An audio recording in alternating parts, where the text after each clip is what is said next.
जो नमस्कार, मैं हूँ नारायण पटेल आपके अपने चैनल पर आश्रम पद्धति स्कूल, जिसका एग्जाम अब 30 मार्च 2025 को होगा। उसमें आज कक्षा 9 का मैं साइंस का मॉडल पेपर लेकर गया हूँ। बहुत जल्दी आपको बताने वाला हूँ, प्रश्न पढ़ूंगा, उसके नीचे आंसर भी मैंने लिख दिया जिससे आप बहुत जल्द उसकी तैयारी कर सकें।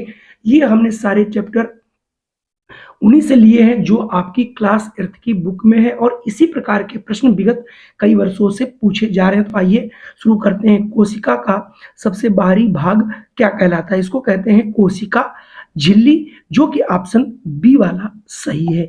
अगले प्रश्न की बात करता हूं तो अगला प्रश्न आपका पूछा गया है, पौधे में जल परिवहन किस ऊतक द्वारा किया जाता है? तो देखिए, जल जल का मतलब होता है जाइलम, याद रखिए, और फूड का मतलब होता है, फूड माने खाना, यानी फ्लोएम। तो यहाँ पर जाइलम यानी ऑप्शन सी वाला बच्चों सही होगा। अगला है, मानव शरीर में किशोरावस्था के दौरान कौन सा हार्मोन प्रमुख रूप से सक्रिय होता? तो ये दो हार्मोन्स होते हैं, देखिए, टेस्टोस्टेरोन और एस्ट्रोजन।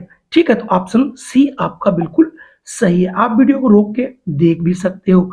लड़कियों में किशोरावस्था की शुरुआत आमतौर से किस वर्ष शुरू होती है? तो ये 8 से 13 वर्ष। तो यहाँ से ऑप्शन ए वाला बच्चों सही है। अगला है, दृष्टिबाधित लोगों के लिए विकसित विशेष लिपि कौन सी है? तो उसको ब्रेल लिपि कहते हैं। तो यहाँ से ऑप्शन बी वाला बच्चों आपका सही है। ठीक है, अगला प्रश्न है, दिव्यांगता अधिनियम किस वर्ष लागू किया गया? तो ये वर्ष 2016 में लागू किया गया।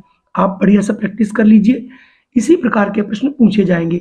नाइट्रोजन स्थिरीकरण से कौन सा जीवाणु सहायक होता है? तो उसका नाम है राइजोबियम। राइजोबियम यानी ऑप्शन सी वाला सही होगा। अगला प्रश्न है, निम्नलिखित में से कौन सा अनाज नहीं है? अरहर आपकी दाल है, बाकी गेहूं है, धान, मक्का, ये सब अनाज हैं। अगला प्रश्न मैं पढ़ दे रहा हूं जल्दी से। अगला प्रश्न है, प्लास्टिक किस प्रकार की सामग्री है? तो ये दिए गए ऑप्शनों में अजैव निम्न करणीय। अगला प्रश्न है, कांच बनाने के लिए मुख्य रूप से किस पदार्थ का प्रयोग किया जाता है? तो इसमें प्रयोग किया जाता है बच्चों सिल्का। ठीक है, परमाणु में कौन सा कण ऋणात्मक होता है? तो देखिए, ये जरूर आता है, इलेक्ट्रॉन जो होता है इस पर नेगेटिव चार्ज होता है, प्रोटॉन पे पॉजिटिव चार्ज होता है, जो न्यूट्रॉन होता है उस पर नील यानी नो चार्ज होता है। अगला है, हाइड्रोजन परमाणु में कितने प्रोटॉन होते हैं? तो उसमें बच्चों एक ही प्रोटॉन होता है। चलिए बढ़ता हूं अगले प्रश्न पर। कार्बन कितनी संयोजकता रखती है, इसकी कितनी बैलेंसी होती है? तो कार्बन की बच्चों 4 बैलेंसी होती है। निम्नलिखित में से कौन सा मिश्र धातु नहीं है? तो ग्रेफाइट ये मिश्र धातु नहीं है। स्टील, कांसा, पीतल ये सभी मिश्र धातुएं हैं।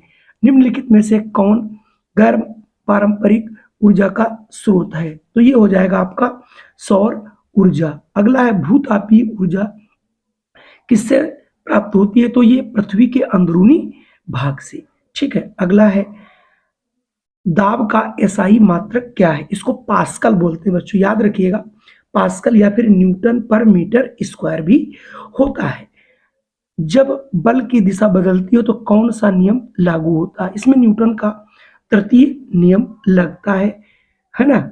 चलिए अगला प्रश्न है, इंद्रधनुष में कितने रंग होते हैं? 7 रंग होते हैं बच्चों।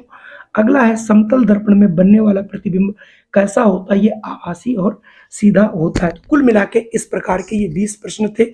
अभी इसके पहले मैंने आपको सामाजिक विज्ञान का बनाया था, अब इसके बाद अभी आपको गणित का मिलेगा। जय हिंद, वंदे मातरम।